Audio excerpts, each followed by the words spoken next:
mais a contribuição nessa parte lateral, que em parte dessa segmento lateral você tem é 1 e outra parte é 2. Mas o que quer que seja, o resultado vai ser proporcional a H, certo? Chamar de uma constante K1 vezes H, que é o resultado aqui, certo?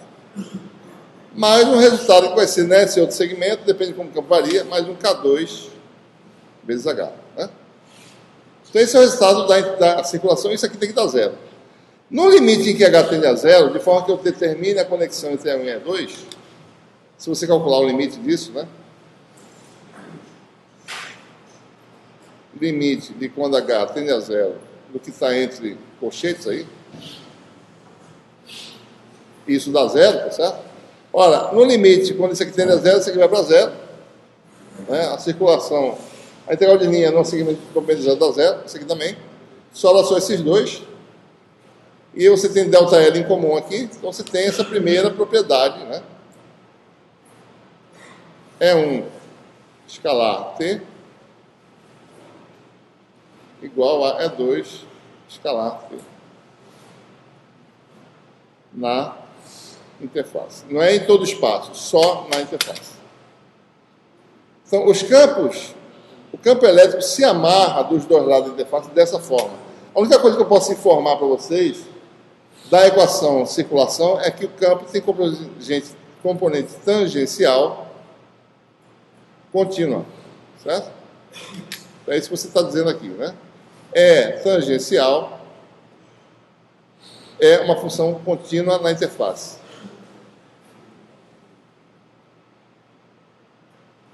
Essa é a propriedade que a gente extrai da propriedade de conservação do campo elétrico, né? O campo elétrico é conservativo, então a componente tangencial é contínua, certo?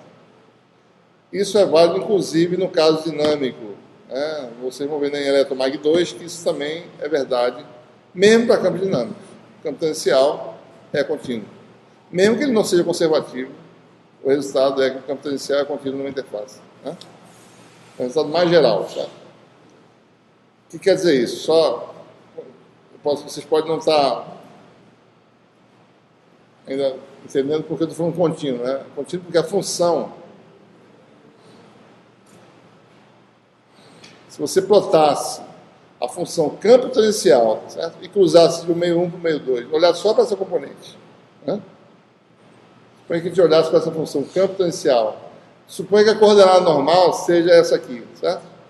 Então você vem aqui e de repente você cruza a interface.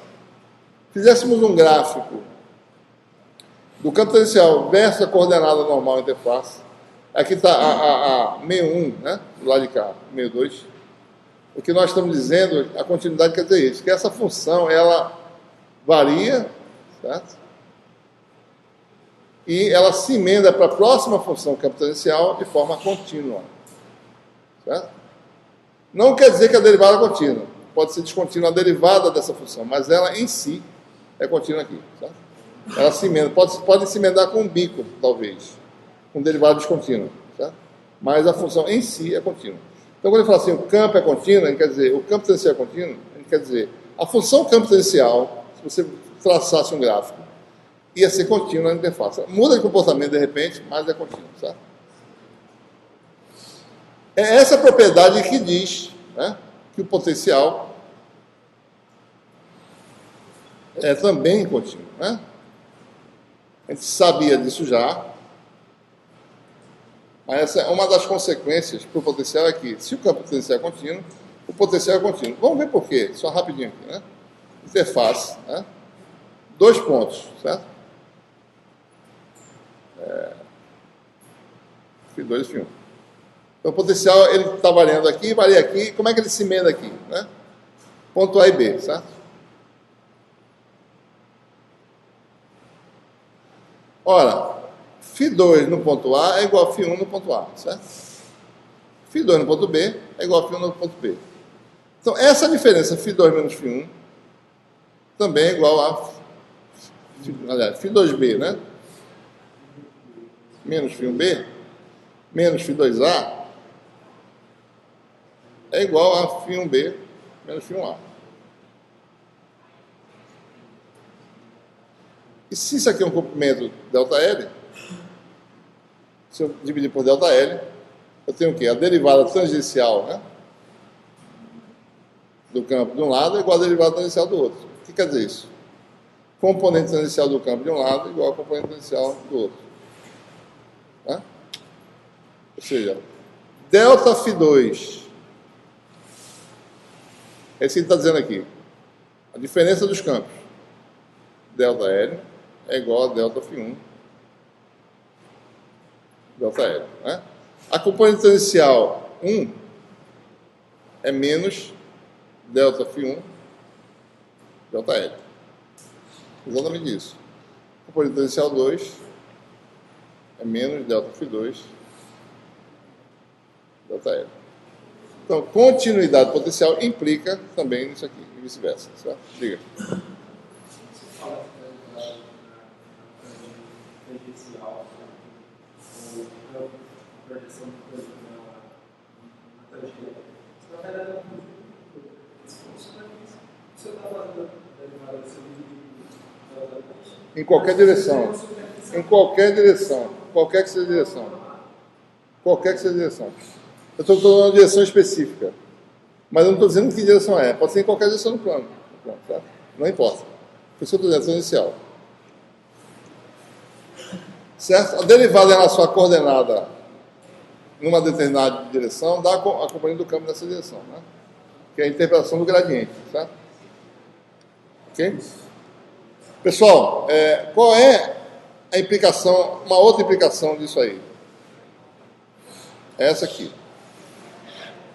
Deixa eu fazer a interface mais ou menos planar mesmo, certo? A gente está olhando em uma região diferencial, né? Então você pega um planozinho, né? Certo? Normal, constante. A implicação é essa. O campo de um lado, vamos dizer que o campo do lado 2, isso aqui é o meio 2, a caneta, né? Lado 2, lado 1, né? Suponha que o campo 1, calculado aqui, aponte para cá, tá certo?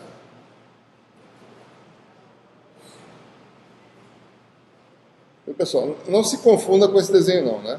O campo 1 não existe aqui não, eu só estou traçando ele para onde ele aponta no espaço geométrico, eu não tenho outra alternativa, né? Então dá a sensação aqui que o campo está existindo aqui dentro, ele não existe aqui dentro. O campo 1 existe aqui. Nesse ponto ele é um vetor que está inclinado desse jeito, né? E com a intensidade proporcional a esse comprimento aqui que eu estou dando. Ele não existe no meio 1, é só uma representação. E suponha que o campo no meio 2, ele tem uma determinada direção. Ora, veja bem, esse campo no meio 2 ele tem que ser tal que a componente tangencial dele tem que ser igual à componente tangencial desse campo aqui. Tá? Só tem uma possibilidade, ele tem que terminar numa linha ortogonal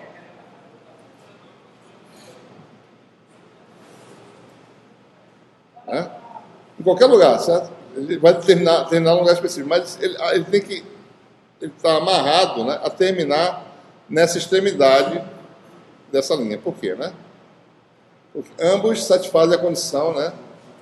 Mesma componente tangencial é T, certo? Eles só se satisfazem se as pontas dos vetores terminarem numa linha paralela a N, certo? Então, aquela condição do contorno é campo tangencial contínuo, é a mesma coisa que a diferença é 2 menos A1 é paralela a N. Ou, equivalentemente, a forma clássica de escrever essa condição do contorno. N vetorial é 2 menos A1. Esses vetores são paralelos. Então, quer dizer, isso é zero. Né? Essa é a condição de contorno que deriva da circulação. Né? Campo tangencial contínuo, ou seja, equivalentemente, essa equação aqui. Certo?